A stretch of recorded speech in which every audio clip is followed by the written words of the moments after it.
And welcome, everybody. Today on the podcast, we are speaking with Elizabeth Gray, and she has a range of skill sets here that I think are phenomenal. She is a yoga instructor, she is a yoga teacher and trainer, and she is a yoga therapist. Welcome, Elizabeth. Thank you so much, Catherine. It's nice to be here. Excellent. So I know that because I kind of checked you out, that you have a nice bio and a video that you've done that is on the Yoga Circle's website. So I encourage anybody to go take a look at that. And Karen has highly talked about your skill set. So why don't you tell people a little bit about yourself? All right, like as you mentioned, I am a certified yoga teacher, and that's one of my affiliations with the Yoga Circle. I do teach group classes at the Yoga Circle. But in addition, my own business, Sarva Yoga Therapy, I am a certified yoga school as well. So I train other teachers to be 200-hour certified teachers. And then I think one of the primary reasons for talking to you today is my certification as a yoga therapist. And that is in addition to 200 hours to become a yoga teacher. And then you also can certify 500 hours to become a higher level yoga teacher. And then when you decide to become a yoga therapist, it's about a 2-year program and 800 to 1,000 more hours to certify Wow. as a yoga therapist. So it's just really digging a little deeper into the philosophy of yoga, the sister science of Ayurveda, and learning to work with people who might be in chronic pain, dealing with chronic illness and disease, and using the tools of yoga to address that in these particular clients and foster well-being. So that's, I think, one of the main reasons we're going to talk today. But as you mentioned, I do work in all these capacities in affiliation with the Yoga Circle studio here in Snohomish. The video that you did really depicts your passion, and the depth of knowledge is phenomenal. So truly, you have a deep understanding of and love for this practice. Right. Yeah, it's to me, you think about these tumultuous times that we're in with the coronavirus, and if we see that as kind of being lost in the ocean or the sea, I feel like yoga is a life raft, rather than paddling with sharks surrounding you. So it's such something that to me brings me personally so much comfort, all the practices and tools of yoga. And so I just love the opportunity to get the word out that this beautiful practice is available to them. So let's talk a little bit in depth about how you marry all that is going on with the meditative state and the physical aspect of yoga in its, I guess, general form. And then let's talk a little bit more about the chronic pain after you explain how meditation can help bring it all together. I think what you're implying is the fact that yoga is really a mind-body practice. Yeah. So it is certainly in the Western world, I think we see yoga, and it's been it's permeated the West in a way that we see it as an exercise. And most people know the postures of yoga, right? And so when you come to a yoga class, you're expecting to move your body through these postures. And for a lot of people, it starts as fitness, right? And that is certainly a beautiful part of yoga, but to remember that this is a ancient practice, thousands of years old, and its main purpose is to eliminate suffering, to still the fluctuations of the mind, and to illuminate the fact that we as humans are already whole. We are never broken. We're never in need of fixing. And sometimes in the nature of chronic pain, as you mentioned, you become fused with the pain. You no longer can see any well-being, or when times are rough, as they are in our international community right now, sometimes you become those problems and you forget and have less access to well-being. So yoga and its tools, and yoga therapy in particular, helps the individual navigate that and come back to a sense of well-being no matter what is going on. So when you look at that as a whole, and maybe it's just semantics, is that a core grounding feeling that the yoga and meditation together bring? So the yoga is actually 8 limbs. There's 8 actual practices, with the movement being only 1 and meditation being 3 of those. So it's even broader than that, I would say. Yeah. I would love to kind of explain the process from the context of if you had chronic pain and you were coming to me to achieve yoga therapy. Would that kind of help to give it an actual example? So when somebody first comes to me, they might be focused more on just the body. They may have a chronic pain pattern that has been bothering them. They've gone to other modalities of treatment. They've run out of PT. Their doctor doesn't think there's anything wrong with them, or varying situations, and they're still in pain. So yoga therapy can be just a very physical practice, in that as everyone comes in, if they're coming to me for a physical discomfort or chronic pain, we'll have a postural assessment. So I'll look at how they live in their body. And sometimes as I look at their body and see how they're living and moving in it, it's almost kind of obvious, like, do you hurt right there? Because they're holding their body in such a way that's putting a lot of tension in one place. So part of the solution, or the work that we would do together, would be moving it away to relieve pressure in places that are stuck short, and to strengthen in places that are locked long, right? And it could be very physical. But as you're alluding to when you talk about meditation, co-arising with the physical sensation of pain is also suffering around that pain. Yes. If you've been to a myriad of doctors, you're suffering from chronic pain, it's become a constant partner and nagging issue in your life, you're also maybe having fear of it getting worse. You're sad, you've lost your favorite things that you might do. It's affecting your relationships, your job is suffering. So the issue of chronic pain, or any issue really, right? Chronic illness or disease, they're also going to have a lot of emotions that you're dealing with. And you're in that way making the nervous system more active, which gives you more inflammation and more pain. So stress is a big part of pain. And what I love, love, love about yoga therapy is that we don't have to stop on one side. If I were a PT, I'd just do the body. Right. I'm over here in the counseling, I would only do the mind. Yoga therapy is this beautiful whole practice where we can delve into the body and not forget the body, work with the movements and the postures of yoga, but work with the mind. And how, as pain arises, how are we going to greet that? Some people will live with chronic pain. It's not like yoga therapy is always going to just make all your pain go away. So it's, how can you live with pain? How can we breathe through pain? How can we reintegrate, kind of playing with neuroplasticity of the brain? How can we change how you process pain? So there's just no stop signs in yoga therapy, and we work in partnership with other modalities as well, very beautifully. So, and that kind of gives you an idea. And with that opens a question in my mind. People that have chronic pain end up very limited mobility and or no mobility. How do you address that? Can you address that with your yoga therapy? Yes. What I like to say is, if you can breathe, you can do yoga. Because the toolbox is so broad, right? So when people think, oh, it's just these crazy, contortionist postures, right. You would think, well, if I'm really have a lack of mobility, I wouldn't be able to do yoga. But really the fundamental, probably biggest part of yoga is breathing.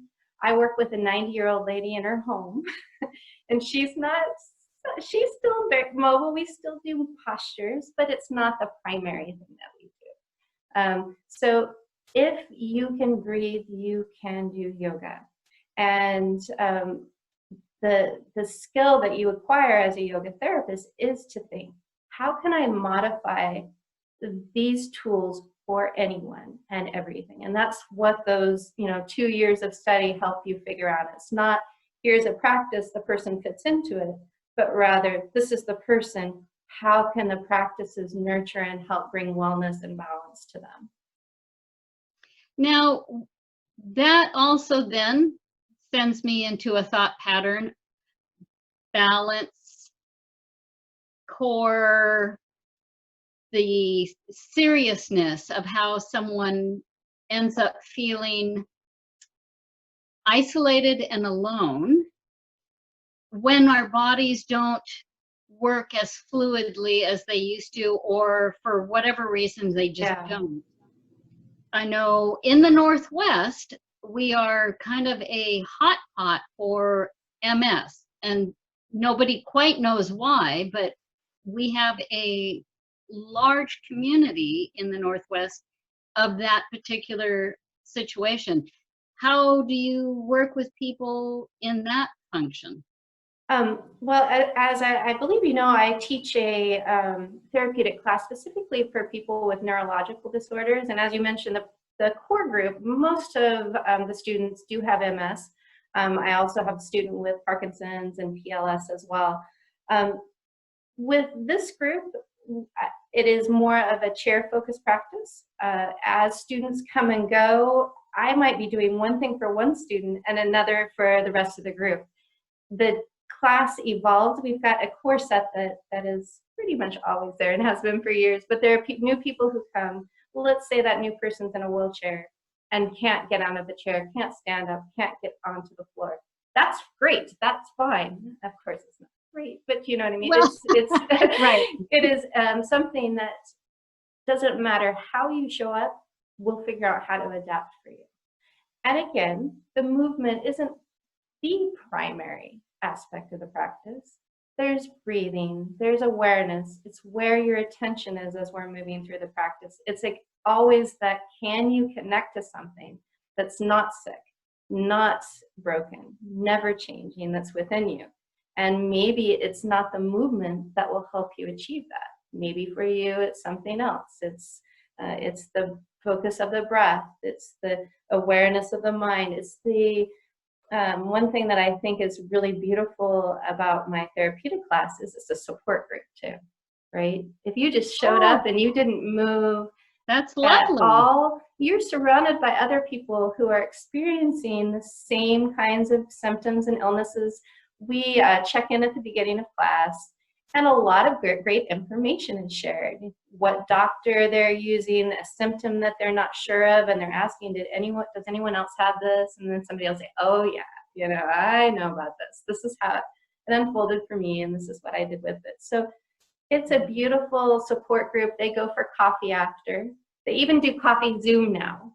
They have a separate Zoom session. We have our therapeutic class is on Zoom. And so they have their next Zoom session that's called coffee. And they drink coffee online together and chat and engage. So there's an opportunity in these group therapeutic experiences to find a group of folks who can really help you through whatever it is that you're dealing with. And and is that not, in a nutshell, moving people out of isolation, and then brings its own sense of well-being? Absolutely. And that's whether it's yoga teaching, yoga therapy, a group yoga therapeutic, or one-on-one, that's always what the intention is. It's fostering well-being and allowing you to realize that true essence of you is always there no matter what is going on around you. That is lovely. With this, do you also incorporate any, you mentioned early on, I think I saw it actually in the video, and maybe early in our conversation, the Ayurvedic aspect of? Yeah, it's a complex topic that might to go very deeply in, but Ayurveda is a sister science to yoga. In the thousands of years that yoga has been developing, so has Ayurveda. And very interestingly, Ayurveda was actually what you would go, the Ayurvedic practitioner, you'd go see if there was a problem with the body.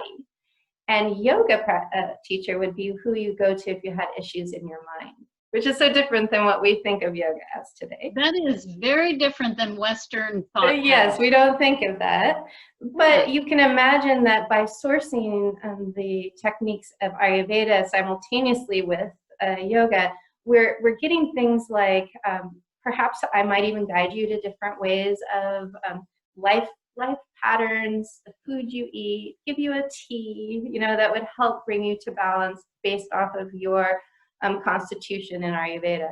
So it's another just whole, I'd say, toolbox that I can kind of pick up and look through. And it's really interesting with each client. It's a journey that I don't know whether Ayurveda will really be the thing that we're talking about a lot, or if it might be more, physical in the postures. It might be, as you mentioned, meditation. It might be a little combination of them all.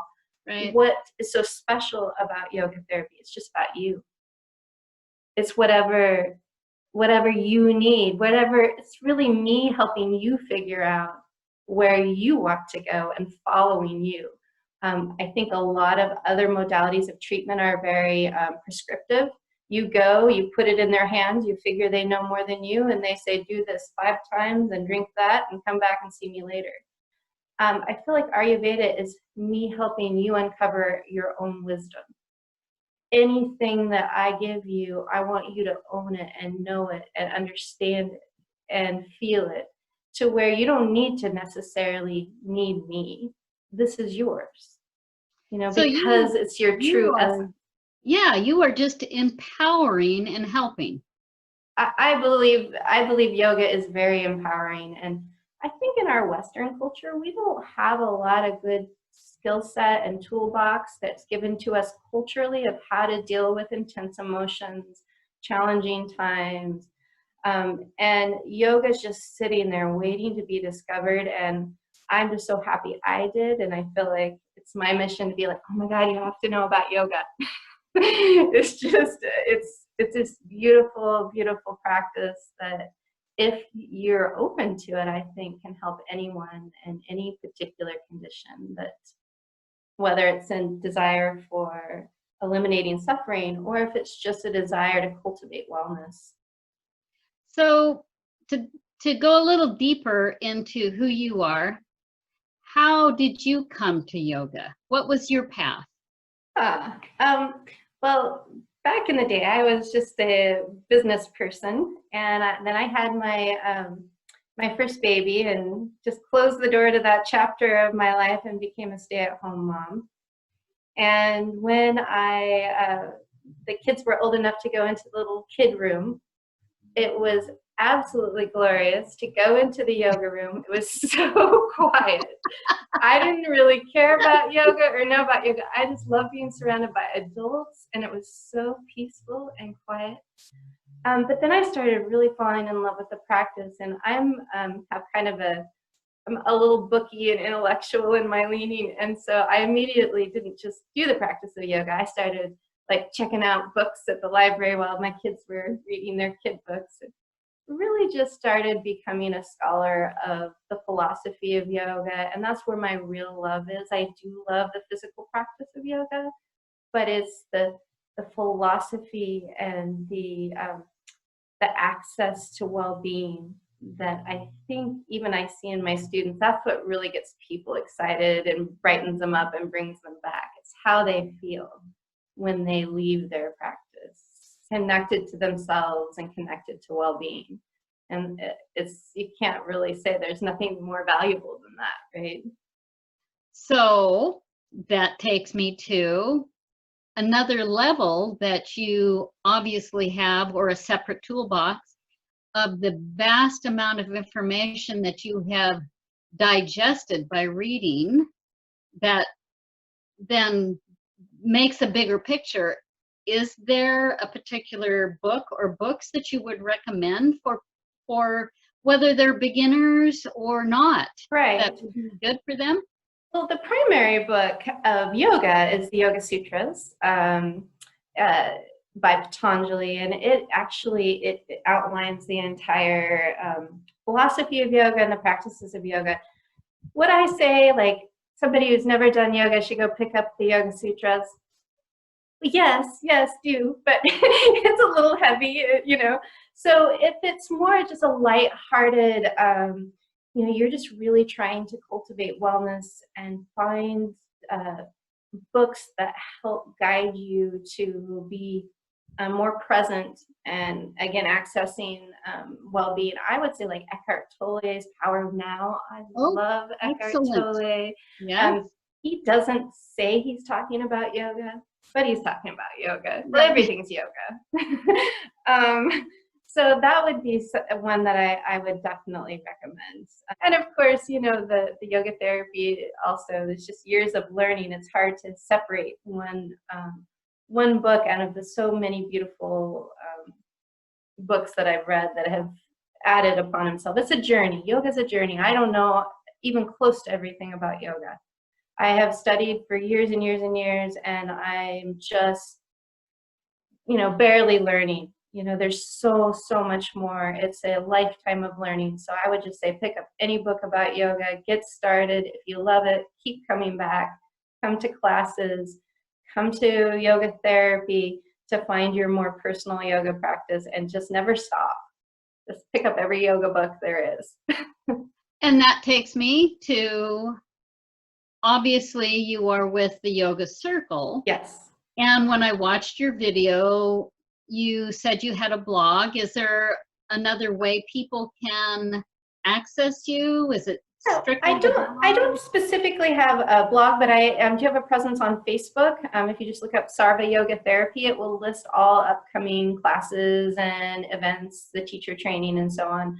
But honestly, I haven't really made a website beyond that. I'm very busy. I haven't really wanted to advertise myself more. Now coronavirus has certainly put a stop sign on the amount of students that I can see. Right. But I haven't really tried to advertise myself. But certainly if you're interested in yoga therapy, the best way to get a hold of me would be to contact the Yoga Circle. We have, if you're experiencing some kind of chronic pain or illness and want yoga therapy as a tool to help you, just, you know, let the Yoga Circle know, and they'll give you my contact information. And how it would progress would be that you would, I would send you a pretty long questionnaire that you would answer at your comfort level to really get the idea of the wholeness of you. It's not just one thing. It's a broad array of questions that dig into Ayurveda, to yoga. And then we sit down during our first session, and the first session is mostly talking. Really finding out, how could I move forward with you in this process? How can I support you? What do you think this process is? Where do you want it to go? And then we would, if it's a structural issue, which often there's a component of that, we'll do the postural assessment. We'll do a breathing assessment. And then from there, it is a process of finding out how those tools help you. Is it a movement practice? If it is, or a combination of movement, meditation, movement, even sound, chanting, you know, who knows what it is that might best serve you. Is it more Ayurveda? Is it lifestyle changes, sleeping regimen? You know, whatever it is that would bring you to better balance, we'll write it up. You can take that practice home and begin to integrate it into your life, come back if you need to tweak it a little or you need questions. Some people, it's just a linear process like that, and then they're done and they have their beautiful supportive home practice for them at home. Others, they stay with me. They just want to keep having these one-on-one sessions that really have you know, them in mind, their unique needs. And so we stay together. There's like folks that I work with in their own homes, that's how they get their yoga. They want me to come to their house. And so it just really depends. And then there's the folks that do not have a specific problem. They want to use yoga to cultivate wellness.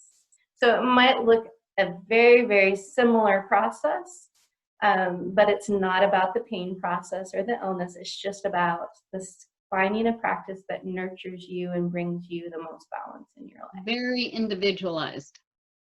Totally. That's what I love about it. If you come to a group class, yoga will serve you and it's beautiful, but it's just, I'm making it very broad. I'm making it very general so I don't hurt anyone in the class. You know, we want to make sure that it's something that's very safe and accessible and useful to a whole group. So I'm limited, right, to what I could put out there. In your own one-on-one yoga therapy, it's just all about you. And because I'm right with you and getting feedback from you, I would know what is appropriate for you. So it might be vigorous, it might not be movement at all. It might be restorative, it might be moving with the breath. It doesn't, I don't know until you and I just dig into it and figure out how yoga truly will benefit you. I'd like to kind of unearth a little bit more in the yoga therapy.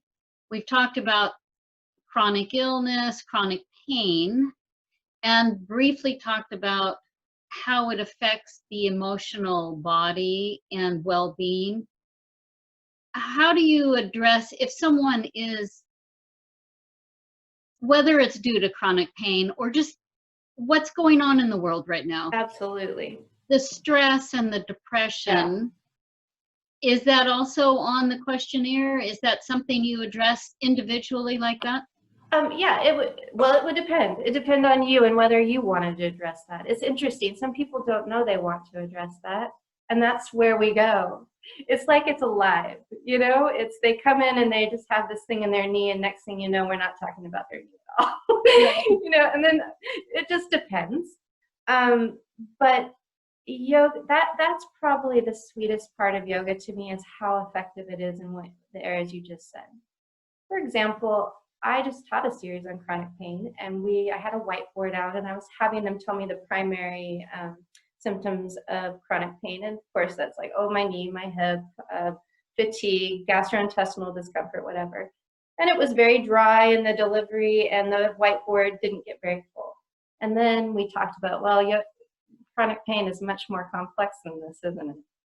There are co-arising emotions and problems that are in conjunction with this list of primary symptoms. Let's put those up there.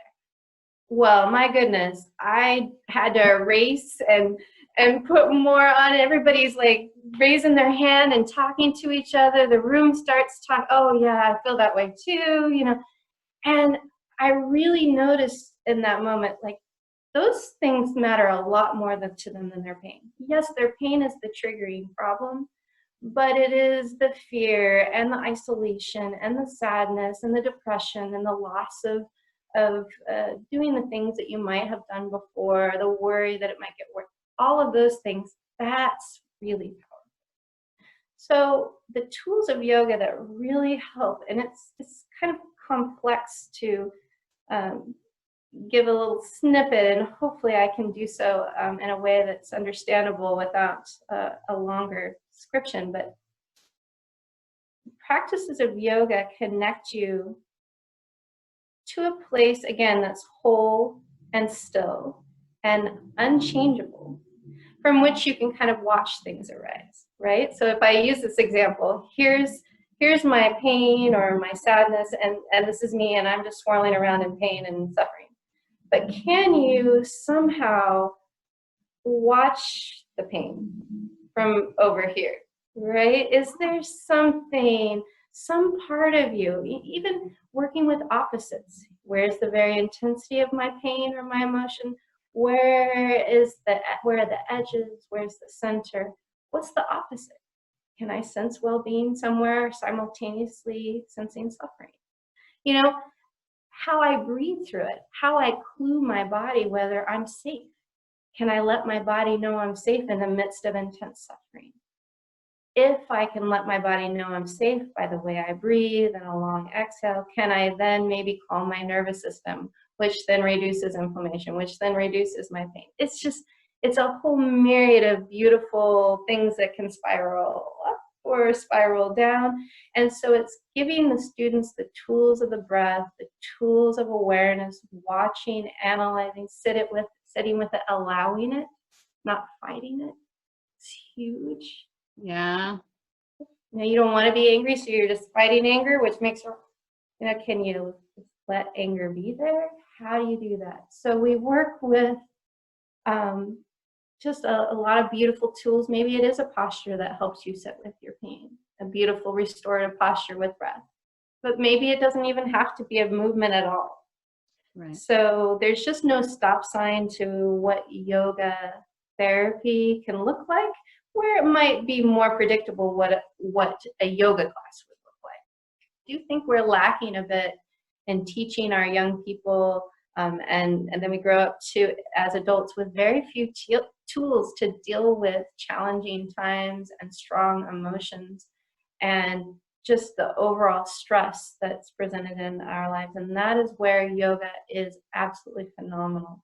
It's just a really wise way of addressing stress in your life. And to me, I can imagine these times without it. Yeah. So. Okay. Well, we've covered quite a bit. Is there anything you'd like to add that I haven't touched on? I don't think so. I just, encourage anyone who wants to either find out how a personal yoga practice would benefit them just to foster wellness, or if they're dealing with chronic pain, that it's just a really beautiful practice. We're currently in this time of COVID-19, I'm offering yoga therapy online via Zoom. And again, the group therapeutic practices via Zoom, or just the regular classes where, of course, even though they're not therapeutic, I'm going to definitely adapt for anyone who shows up because of my background. So the gentle classes here at the Yoga Circle are welcome. Anyone is welcome, no matter how limited in mobility or experience you might be. So hopefully I'll just see people in the Snohomish community come and get some yoga during these challenging times for sure.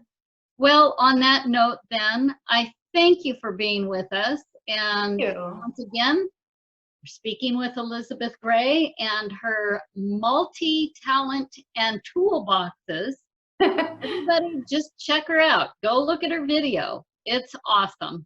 Thank you, thank you, thank you. Well, thank you so much, Katharine. I appreciate the opportunity to talk to you today.